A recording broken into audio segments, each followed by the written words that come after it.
ভালো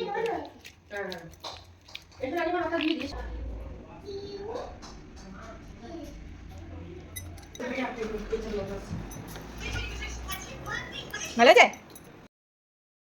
মর্নিং, কেমন আছো তোমরা সবাই? আরিয়া রুচির আরও একটা নতুন ব্লগে তোমাদের সবাইকে স্বাগত জানাই। তো আজকের ব্লগটা এইসবে যেহেতু ডেলি ব্লগ নয়, সেহেতু ভিডিওটা পুরোটাই ওদের সারাদিনে কি কি খাওয়ায় সেটার ওপর, সেই জন্য আমি ওইটাতেই বেশি করে ফোকাস করব। এটা জাস্ট একটা ইন্ট্রোডাকশান তোমাদের সাথে করলাম।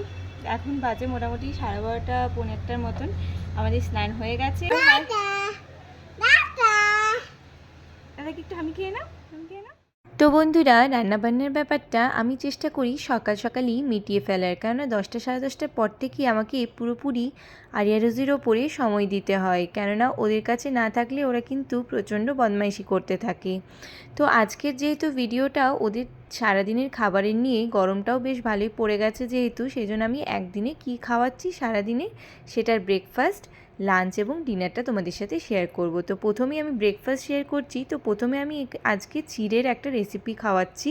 তো চিড়েটাকে আমি ফার্স্টে ঝেড়ে নিলাম, কারণ চিড়ের মধ্যে অনেক খড়কুটোর মতন থাকে, ছোটো ছোটো নোংরা, সেইগুলো ঝেড়ে নিলে ভালো করে চলে যায়। তারপর ওটাকে 2বার মতন জল দিয়ে ধুয়ে রেখে দিয়েছিলাম। তারপর একটা ঝুরঝুরে ভাব চলে এসেছিলো যখন, তখন আমি সেইটাকে একটা উনুনের মধ্যে পাত্র চাপিয়ে পরে সেখানে দিয়ে দিয়েছি, আর কম আছে এটাকে করছি। তো ফার্স্টে আমি পাত্রটার মধ্যে চিড়েটা দিয়ে সেটার মধ্যে জল দিয়ে নিয়েছি, তারপরে অল্প পরিমাণ দিয়ে নিয়েছি মিচড়ি, আর একটুখানি টেস্টের জন্য দিয়ে নিয়েছি এলাচ। তারপর ওটা ভালো করে ফুটে আসলে আমি এখানে একটুখানি ওদেরকে ড্রাই ফ্রুটস দিচ্ছি। ড্রাই ফ্রুটসের মধ্যে আমি ব্যবহার করেছি 4টার মতন খেজুর আর 4টে কাঠবাদাম। তো খেজুর আর কাঠবাদাম এগুলো বাচ্চাদের ব্রেনের বিকাশ করতে এবং শরীরটাও হেলদি করতে সাহায্য করে। তো দেখো, আমি বেশ 10 মিনিট মতন ভিজিয়ে রাখার পরে এই যে খেজুরের যে ছালগুলো সেগুলো কি সুন্দর উঠে যাচ্ছে নিজের থেকেই। আর ওই যে কাঠবাদামগুলো আছে, সেই কাঠবাদামগুলোর যে ছালগুলো সেইগুলো নোকে করে আস্তে করে তুলে নিতে হবে। এই যে সাদা অংশটা বেরিয়ে চলে এসেছে, একটু অসুবিধা হয়, কিন্তু একটু বেশিক্ষণ ভিজিয়ে রাখলে খুব সহজেই কিন্তু ওইগুলো উঠে যায়। দেখো, আমি এখানে 4খানা কাঠবাদামকে এখন ভালো করে ছালগুলো তুলে নিয়েছি। আর যে খেজুরটা আছে সেটা ওই যে জলটা ছিল মাখানো, সেই জলটাতেই ভালো করে চিপে নিয়েছি। আর খেজুরের যে বাকি ছিবড়ে মতন অংশটা সেটাকে আমি বার করে ফেলে দিচ্ছি। আর খুব সুন্দর একটা চাটনির মতন এই যে রসটা, সেটা খেজুর থেকে বেরিয়ে চলে এসছে। তারপর আমি ওই যে কাঠবাদামগুলো আছে সেগুলোকে এই ঘষারটাই করে ঘষে দিচ্ছি, তাতে বাচ্চাদের কী হবে না, খেতে খুব একটা অসুবিধা হবে না। দেখো, গুঁড়ো গুঁড়ো হয়ে 4টি কাঠবাদামের পড়ে গেছে। আর এলাচের ছালগুলো আমি এখন তুলে ওখান থেকে ফেলে দিলাম।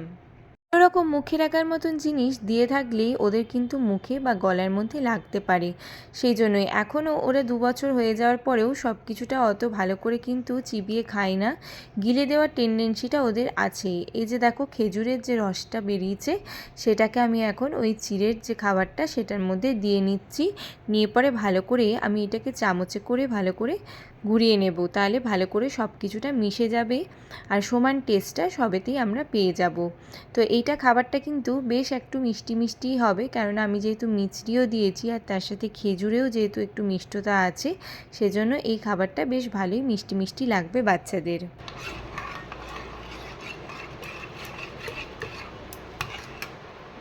আরিয়া রোজির জন্য ফ্রুটস চিড়ের হালুয়াটা কিন্তু রেডি হয়ে গিয়েছে, এবার ওদেরকে এটা খাওয়াবো। তো দেখো, এখানে ছেলে আছে নিচে আর মেয়ে আছে আমার কোলে। ওদেরকে আমি খাওয়াবার সময় কখনো একটু টিভিটা চালিয়ে দিই, তাতে ওরা একটুখানি হয়তো এনজয় হয়। আর টিভিতে ওদেরকে ছড়া কিংবা গান শোনাই, হয়তো ছড়াগুলো শুনে শুনে ওরা মুখস্থ করতে পারবে, সেই জন্যেই। এখানে মেয়েকে আগে খাইয়ে নিলাম, তারপর ছেলেকে খাওয়ালাম। ছেলে মানে খুবই দুষ্টুমি করছিল, একেবারেই খেতে চাইছিল না, সেই জন্য একটু গান দিয়েছি, তাতে ও একটুখানি নাচ করে একটু ভুলিয়ে ভালিয়ে কোনো রকমে আর কি খাওয়াতে হচ্ছে।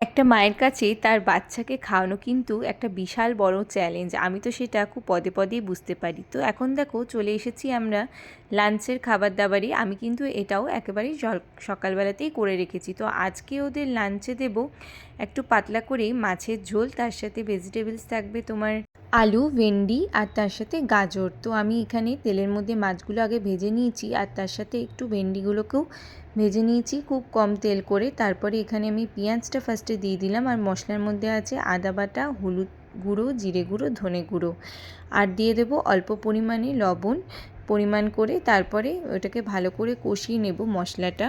খুব বেশি রিচ করে করব না, যেহেতু বাচ্চাদের খাওয়াবো আর এই যে খাবারটা সেটা আমরাও খাবো। তো এখানে আমি দিয়েছি একটা টমেটোটা কিন্তু পেটটাকে ঠান্ডা রাখে। সমস্ত কিছু দিয়ে ভালো করে নাড় করে তারপর লাস্টে দিয়ে দেবো জল। পাতলা ঝোল যেহেতু করবো সেজন্য জলের পরিমাণটা আমি এখানে একটু বেশি দিয়েছি।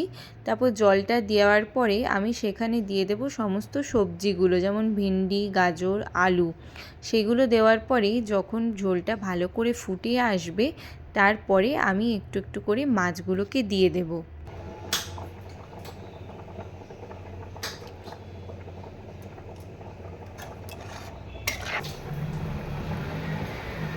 এই দুটো পেটির মাছ আমি আরিয়া রোজির জন্য দিচ্ছি। পেটির মাছটা বাচ্চাদের ছাড়িয়ে দিতে খুব সুবিধা হয়। তো আজকে আরিয়া রোজিকে সাজিয়ে দিয়েছি ভাত, তার সাথে আছে মাছের পাতলা করে ঝোল আর আছে দই, টক দইয়ের ওপরে একটু চিনি ছড়িয়ে দিয়েছি। এই গরমে কিন্তু টক দইটা বাচ্চাদের পেটের জন্য খুবই ভালো।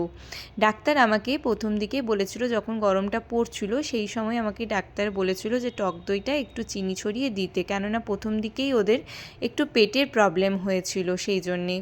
তো ওরা যতটা খাচ্ছে খাবে, বাকিটা আমি লাস্টে মেখে চেখে ওদেরকে খাইয়ে দেব। তো ওরা দুপুরবেলায় ঘুমানোর পরে এখানে চলে এসেছে একটু বিকেলবেলা খেলতে। যেহেতু সকাল দিকে রোদের জোরটা অনেক বেশি থাকে সেই জন্য বিকেলবেলায় আমি চেষ্টা করি 5টা সাড়ে 5টার পর একটু ছাদে নিয়ে আসার। ওরা নানান রকম অ্যাক্টিভিটি করে, খেলাধুলা করে, সেটাতে ওদেরও বেশ ভালো লাগবে, প্রাণোচ্ছল থাকবে। তো ওদের শর্টস ভিডিওতে আমি কিন্তু ওদের অ্যাক্টিভিটি, খেলাধুলা, নানান রকম দুষ্টুমির ভিডিও দিয়ে থাকি। তোমরা যদি ইচ্ছুক থাকো প্লিজ একবার চেক করে নিতে পারো।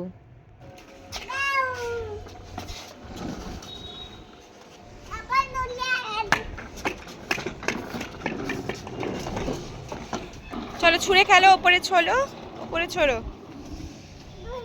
বাহ বাহ বাহ বাহ বাহ, ভেরি গুড। আজকের ডিনারে আরিয়া রোজির জন্য থাকছে সাবুদানার একটা রেসিপি। তো এই যে সাবুদানাটা সেটা শুধুমাত্র বাচ্চাদের জন্যই নয়, সদ্যজাত শিশুর যে মায়েরা তাদের জন্য ভীষণ ভালো। তোমরা কিন্তু দুধ সাবু কিংবা সাবুর খিচুড়ি করে অনায়াসে খেতে পারো। তো আমি এখানে সাবুটাকে ফার্স্টে জলটাকে দিয়ে ভালো করে ধুয়ে নিয়েছি। তারপর এখানে একটু অ্যাকোয়াগার্ডের জল দিয়ে পরে সেটাকে আমি প্রায় 10 থেকে 15 মিনিট মতন ভিজিয়ে রেখে দিয়েছি। আর এখানে দুটো আলু আর মিষ্টি কুমড়োর দুটো পিস করে নিয়ে কেটে রেখে দিয়েছি। এবারে ওই ভেজানো জলটা ফেলে দিয়ে পরে সেটা কুকারের মধ্যে দিয়ে দিচ্ছি। তার সাথে আলু আর সবজিটাও যেটা নিয়েছি সেটাকে দিয়ে দিচ্ছি আর পরিমাণ মতো নুন দিয়েছি আর জল দিয়ে পরে সেটাকে সিটি হতে দিয়ে দেব। দেখো এই সাবুদানাটা কিন্তু সবাইকার জন্যই বেশ ভালো। বাচ্চাদের যদি পায়খানা শক্ত হয় তখনও দিতে পারো।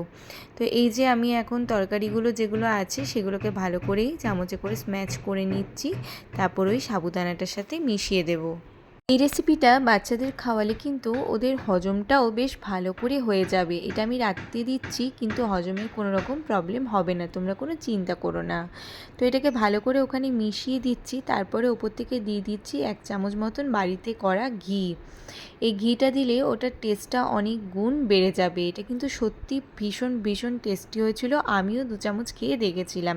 তো এই যে দেখো আরিয়া রোজিকে এখন টেবিল চেয়ারে বসিয়ে দিয়েছি আর একবার ছেলের মুখে আর একবার মেয়ের মুখে দিয়ে দিচ্ছি। তো দেখো আজকের দিনের মতন আরিয়া রোজির এই ছিল ব্রেকফাস্ট, লাঞ্চ আর ডিনার। তোমাদের যদি আজকের রেসিপিগুলো ভালো লেগে থাকে তাহলে কিন্তু অবশ্যই আমাকে জানিও, আর তোমাদের বাচ্চাকেও কিন্তু একবার ট্রাই করে দিতে পারো। তো বন্ধুরা ধন্যবাদ।